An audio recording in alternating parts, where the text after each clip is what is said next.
AP liquor scam కేసులో ED విచారణకు హాజరయ్యారు విజయసాయిరెడ్డి వాంగ్మూలం నమోదు చేయబోతోంది ఈడీ.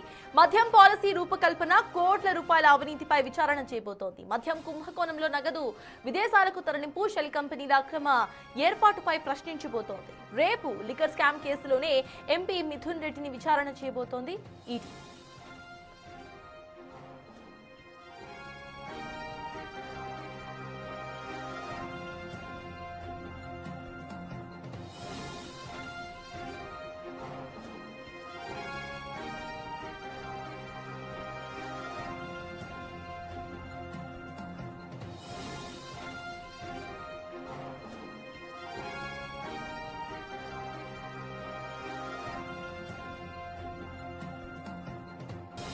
ఏపీ లిక్కర్ స్కామ్ కేసులో ఈడీ విచారణకు హాజరయ్యారు విజయసాయిరెడ్డి వాంగ్మూలం నమోదు చేయబోతోంది ఈడీ. మద్యం పాలసీ రూపకల్పన, కోట్ల రూపాయల అవినీతిపై విచారణ చేయబోతోంది. మద్యం కుంభకోణంలో నగదు విదేశాలకు తరలింపు, షెల్ కంపెనీల అక్రమ ఏర్పాట్లపై ప్రశ్నించబోతోంది.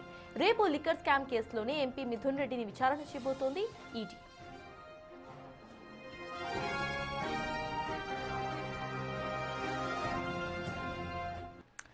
ఇదే అంశంపై పూర్తి డీటెయిల్స్ మా ప్రతినిధి సురేష్ అందిస్తారు. సురేష్, చెప్పండి. ఇటు లిక్కర్ స్కామ్ కేసులో ఈడీ విచారణకు హాజరైనట్టుగా తెలుస్తోంది విజయసాయిరెడ్డి.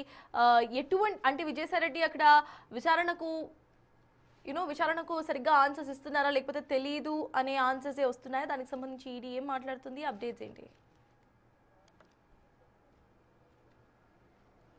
ఏపీ లిక్కర్ స్కామ్లో ఈడీ విచారణకు రెండోసారి విజయసాయిరెడ్డి రావడం జరిగింది. కొద్దిసేపటి క్రితమే ఆయన ఈడీ కార్యాలయానికి వెళ్ళారు. ఆయన ఈ రోజంతా కూడా ఆయన స్టేట్మెంట్ రికార్డ్ చేయనున్నారు. ఎందుకంటే ఇప్పటికే విజయసాయిరెడ్డి లిక్కర్ స్కామ్కు సంబంధించి ఎక్స్ వేదిక కూడా స్పందించడం జరిగింది. నేను విజిల్ మ్యాన్ మాత్రమే అని చెప్పేసి కూడా ఆయన చెప్తూ ఎవరైతే లిక్కర్ స్కామ్కి సంబంధించి పాల్పడ్డారో వారికి సంబంధించిన పూర్తి వివరాలన్నీ కూడా వెల్లడించే అవకాశమే కనబడుతుంది. గతంలో ఢిల్లీ ఈడీ ఆఫీస్ కార్యాలయానికి వెళ్ళి అక్కడ విచారణ ఎదుర్కోవడం జరిగింది. ఇప్పుడు రెండోసారి హైదరాబాద్లో ఈడీ కార్యాలయానికి వచ్చి విచారణకు హాజరు కావడం జరిగింది. ప్రస్తుతం విజయసాయిరెడ్డి ఈడీ కార్యాలయంలోని రెండో అంతస్తుకి వెళ్ళడం జరిగింది. అయితే ఈ లిక్కర్ స్కామ్లో దాదాపు 3,000 కోట్ల రూపాయలు నిధులు పక్కదారి మళ్ళాయి. షెల్ కంపెనీలను ఏర్పాటు చేసి ఈ నిధులన్నీ కూడా మళ్లించారు. మనీ లాండరింగ్ జరిగిందనే కోణంలో ప్రస్తుతం ఈడీ దర్యాప్తు చేస్తుంది. అయితే ఇప్పటికే చాలా మందిని ఏపీ సిట్ అరెస్ట్ చేయడం జరిగింది. దాదాపు 51 మందిని నిందితులుగా ఈ కేసులో పేర్కొనడం జరిగింది. ఇప్పటికే 14 మందిని అరెస్ట్ చేసి రిమాండ్కి కూడా ఏపీ సిట్ తరలించింది. అయితే చెవిరెడ్డి భాస్కర్ రెడ్డి, కేసిరెడ్డి రాజశేఖర్ రెడ్డి, కేసిరెడ్డి రాజశేఖర్ రెడ్డి, అదేవిధంగా మిథున్ రెడ్డి, సజ్జల శ్రీధర్ రెడ్డి, చాణక్య, అదేవిధంగా Raj Kasireddy PA Dilip, retired IAS Dhananjaya Reddy, Jagan OSD Krishnamohan Reddy, Govindappa, బాలాజీతో పాటు మరికొంతమందిని సిట్ ఇప్పటికే అరెస్ట్ చేసి విచారణ జరుపుతుంది. అయితే దర్యాప్తులో భాగంగా తెరపైకి మనీ లాండరింగ్ రావడంతోనే ఈడీ ఎంటర్ కావడం జరిగింది. ఏపీ సిఐడి ఎఫ్ఐఆర్ ఆధారంగా ఈడీ కేసు నమోదు చేసి దర్యాప్తు చేసింది. ఇప్పటికే పలువురికి కూడా నిందితులకు నోటీసులు జారీ చేయడం జరిగింది. ఈ కేసులో మనీ లాండరింగ్ జరిగి ఉంటే ఎక్కడెక్కడికి నిధులు మళ్లించాయి, మద్యం కంపెనీలకు సంబంధించి భారీగా చేతులు ముడుపులు దాటాయని చెప్పేసి కూడా ఈడీ గుర్తించింది. కాబట్టి దీనికి సంబంధించి లోతుగా దర్యాప్తు చేసింది. ఈసారి రెండోసారి ఈడీ ముందు విజయసాయిరెడ్డి విచారణకు హాజరయ్యారు. అసలు లిక్కర్ స్కామ్లో ఏం జరిగిందనే దానికి సంబంధించి కర్మ క్రియ ఎవరు చేశారనే దానికి సంబంధించి కూడా ఆయన పూర్తి వివరాలు కూడా వెల్లడించే అవకాశం కనబడుతుంది. అయితే 7 కంపెనీలకు చెందిన 38 మద్యం బ్రాండ్లను అనుమతించినట్లు ఇప్పటికే సిట్ గుర్తించింది. కాబట్టి ఆ మద్యం కంపెనీలకు సంబంధించి అకౌంట్స్ కావచ్చు, ఈ నిధులు ఏ విధంగా చెల్లించారనే దానికి సంబంధించి కూడా ఈడీ విచారణ జరపబోతుంది. అంతేకాకుండా మద్యం బ్రాండ్ల అనుమతులకు భారీగా నగదు చేతులు మారినట్టు కూడా ఈడీ గుర్తించింది. అయితే ఎవరెవరికి ఈ నగదు చెల్లించారనే దానికి సంబంధించి కూడా పూర్తి విచారణ జరిపించబోతుంది.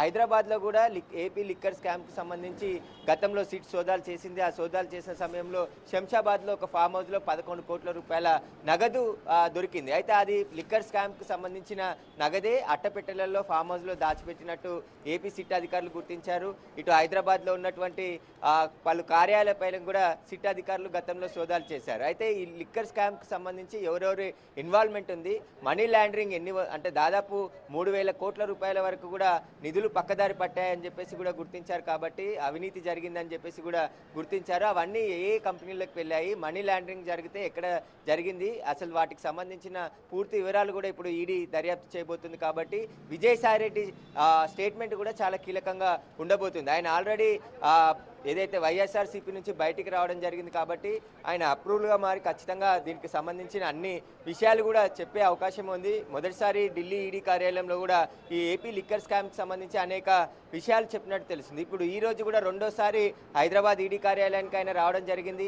ఈడీ కార్యాలయంలో కొద్దిసేపటి క్రితమే పైకి వెళ్ళాడు కాబట్టి మరికొద్దిసేపట్లోనే ఆయన స్టేట్మెంట్ అంతా కూడా రికార్డ్ చేసుకోవడం జరుగుతుందని చెప్పేసి కూడా ఈడీ అధికారులు చెప్తున్నారు. ఈడీ అధికారులు కూడా ఇప్పటికే ఈడీ కార్యాలయానికి చేరుకున్నారు కాబట్టి ఈ లిక్కర్ స్కామ్ సంబంధించి మనీ లాండరింగ్ జరిగితే 3,000 కోట్ల వరకే జరిగిందా, ఇంకా డబ్బులు భారీగా కుంభకోణం జరిగిందా అనే దానికి సంబంధించి కూడా ఈడీ తేల్చబోతుంది. ఇప్పటికే ఆ బ్యాంక్ అకౌంట్స్తో పాటు ఈ మద్యం బ్రాండ్ల కంపెనీకి సంబంధించిన వివరాలు కూడా ఈడీ సేకరించింది కాబట్టి వాటన్నిటికి సంబంధించిన సమాచారాన్ని అంతా కూడా ఇప్పుడు విజయసాయిరెడ్డిని విచారించబోతున్నారు. ఆయన ఇచ్చే స్టేట్మెంట్ ఆధారంగా మరికొంతమందికి కూడా నోటీసులు ఇచ్చి విచారణకు పిలిచే అవకాశం కనబడుతుంది. రేపు మిథున్ రెడ్డి కూడా ఇదే హైదరాబాద్ ఈడీ కార్యాలయానికి వచ్చి విచారణ ఎదుర్కోబోతున్నారు. కాబట్టి ఈ కేసులో చాలా మందిని ఏపీ సిట్టు అరెస్ట్ చేసింది కాబట్టి మిగతా వారి పాత్ర కూడా ఎక్కడెక్కడ ఉంది. హైదరాబాద్లోనే చాలాసార్లు మీటింగ్లు అరేంజ్ చేసి ఇక్కడే ఏపీ లిక్కర్ స్కామ్కి సంబంధించి ఏదైతే కార్యాచరణ రూపొందించారని చెప్పేసి ఆరోపణలు ఉన్నాయో ఇక్కడ ఎవరెవరు వారికి సహకరించారు, ఈ మొత్తం మద్యం కుంభకోణానికి సంబంధించి ఏపీలో మొత్తం క్యాష్ రూపంలోనే వైన్ షాప్లలో డబ్బులు తీసుకున్నారు కాబట్టి దానికి కారణాలు ఏంటి, అవన్నీ కూడా ఎక్కడికి మళ్లించారనే దానికి సంబంధించి ఇప్పుడు ఈడీ విచారించబోతుంది. కొత్తగా మద్యం బ్రాండ్లని అనుమతిస్తే దాని ప్రతిఫలంగా ఎవరు లాభ పొందారు, ఏ విధంగా లాభ పొందారు అనే దానికి సంబంధించి కూడా ఈడీ దర్యాప్తు చేయబోతుంది. ముఖ్యంగా మనీ లాండరింగ్ జరిగిందంటే ఒకవేళ మనీ లాండరింగ్ కింద మళ్ళీ ఈ కేసులో ఉన్నటువంటి వారందరినీ కూడా విచారణ చేయబోతున్నట్టు తెలుస్తుంది. ఇప్పటికే కొంతమందికి నోటీసులు కూడా జారీ చేసింది కాబట్టి అందులో భాగంగా ఒక్కొక్కరు ఈడీ ఎదుట హాజరు కాబోతున్నారు. ఈరోజు విజయసాయిరెడ్డి స్టేట్మెంట్ తీసుకున్న తర్వాత రేపు మిథున్ రెడ్డి కూడా ఈడీ ఆఫీస్కి రాబోతున్నారు కాబట్టి ఈయన ఇచ్చే స్టేట్మెంట్ కూడా ఈ కేసులో చాలా కీలకంగా ఉండబోతుంది. ఎందుకంటే ఏపీలో మద్యం కుంభకోణం జరిగింది అని చెప్పేసి ప్రభుత్వం ఏర్పడిన తర్వాత ప్రత్యేక సిట్ని ఏర్పాటు చేసి విచారణలో భాగంగా అనేక అంశాలు వెలుగులోకి వచ్చాయి. కాబట్టి దీనికి సంబంధించి కొత్త బ్రాండ్లని ఎందుకు అనుమతించాల్సి వచ్చింది, నకిలీ మద్యాన్ని కూడా ఏపీలో మద్యం షాపులలో అమ్మారని చెప్పేసి కూడా గుర్తించారు. కాబట్టి వీటన్నిటికి సంబంధించి కూడా దర్యాప్తు చేయబోతున్నారు. కాబట్టి ఈడీ దర్యాప్తులో కీలక అంశాలు బయటకు వచ్చే అవకాశం కనబడుతుంది. ఇప్పటికే 3,000 కోట్ల రూపాయలు అంటే డబ్బులన్నీ కూడా అవినీతి జరిగిందని చెప్పేసి గుర్తించారు. కాబట్టి దీంట్లో ఎవరెవరికి ఎంత వాటా వెళ్ళింది, ఎక్కడికి వెళ్ళింది, షెల్ కంపెనీలు ఏమైనా ఏర్పాటు చేశారా, ఆ డబ్బులన్నీ కూడా విదేశాల్లో ఏమైనా పెట్టుబడులు పెట్టారనే దానికి సంబంధించి ఇప్పుడు ఈడీ పూర్తి స్థాయిలో దర్యాప్తు చేస్తుంది. అయితే సురేష్, ఈడీ దర్యాప్తు అనంతరం కూడా ఇటు ఏపీలో వైసీపీకి సంబంధించిన కీలక నేతలకు సంబంధించి వాళ్ళకు కూడా నోటీసులు వెళ్ళే అవకాశం ఉందనుకోవచ్చు. అండ్ ప్రధానంగా ఎవరి పేరు ఈ కేసులో వినిపించే అవకాశం ఉందనుకోవాలి? అంటే ఇప్పటికే ఏపీ సిట్ అధికారులు చాలా మందిని అరెస్ట్ చేశారు. అందులో దాదాపు 51 మందికి పైగా పేర్లని ఈడీ సిట్టు కేసులో సిఐడి కేసు ఎఫ్ఐఆర్ ఏదైతుందో దాంట్లో చేర్చడం జరిగింది. కాబట్టి దాంట్లో భాగంగానే ఇప్పుడు మరికొంతమంది పేర్లు బయటకు వచ్చే అవకాశం కనబడుతుంది. దీంట్లో చాలామంది పేర్లు ఉన్నాయి. ఎందుకంటే మిథున్ రెడ్డి ఉన్నాడు, చాలామంది వీరందరూ కూడా అప్పుడు ఏదైతే లిక్కర్ స్కామ్కి సంబంధించి చెవిరెడ్డి భాస్కర్ రెడ్డి, కేసిరెడ్డి, రాజశేఖర్ రెడ్డి వీళ్ళు చాలా కీలక పాత్ర పోషించారు లిక్కర్ స్కామ్లో. మిథున్ రెడ్డి, సజ్జల శ్రీధర్ రెడ్డి, చాణక్య, అదేవిధంగా కేసిరెడ్డి, పిఏ దిలీప్, అదేవిధంగా రిటైర్డ్ ఐఏఎస్ ధనంజయ్ రెడ్డి కూడా ఉన్నాడు. కాబట్టి జగన్, ఓఎస్జీ కృష్ణమోహన్ రెడ్డి, గోవిందప్ప, బాలాజీతో పాటు మరికొంతమందిని సిట్ అరెస్ట్ చేసింది. అయితే మొత్తం 51 మందిని ఇందులో నిందితులుగా చేర్చారు. కాబట్టి ఎవరెవరి పాత్ర ఎంతవరకు ఉందనే దానికి సంబంధించి సిట్ ఇప్పటికే దర్యాప్తు చేసింది. ఆ దర్యాప్తుకు సంబంధించిన వివరాలు కూడా ఈడీ అధికారులు తెప్పించుకోవడం జరిగింది. వాటన్నిటిని ముందుంచి విచారించే అవకాశం ఉంటుంది. ఇప్పుడు విజయసాయిరెడ్డి చెప్పే స్టేట్మెంట్ కూడా ఈ కేసులో చాలా కీలకంగా ఉండే అవకాశం కనబడుతుంది. గతంలో ఆయన వైసీపీ ప్రభుత్వంలో చాలా కీలకంగా వ్యవహరించాడు. జగన్ తర్వాత అత్యంత కీ రోలు విజయసాయిరెడ్డి పోషించాడు. కాబట్టి విజయసాయిరెడ్డికి ఈ లిక్కర్ స్కామ్కి సంబంధించి పూర్తి వివరాలు తెలిసి ఉంటే వాటికి సంబంధించిన అన్ని వివరాలు కూడా ఈడీ ముందు చెప్పేస్తే ఖచ్చితంగా ఈడీ దర్యాప్తు కూడా ఈజీ అయ్యే అవకాశం కనబడుతుంది. ఎవరెవరికి ఎంత వాటా వెళ్ళింది, ఈ మద్యం బ్రాండ్ల అనుమతులకు సంబంధించి భారీగా డబ్బులు చేతులు మారాయని చెప్పేసి కూడా ఈడీ గుర్తించింది కాబట్టి అవి ఎవరెవరికి మారాయి, ఎవరెవరు ఎంత తీసుకున్నారనే దానికి సంబంధించి కూడా విజయసాయిరెడ్డిని ప్రశ్నించే అవకాశం కనబడుతుంది.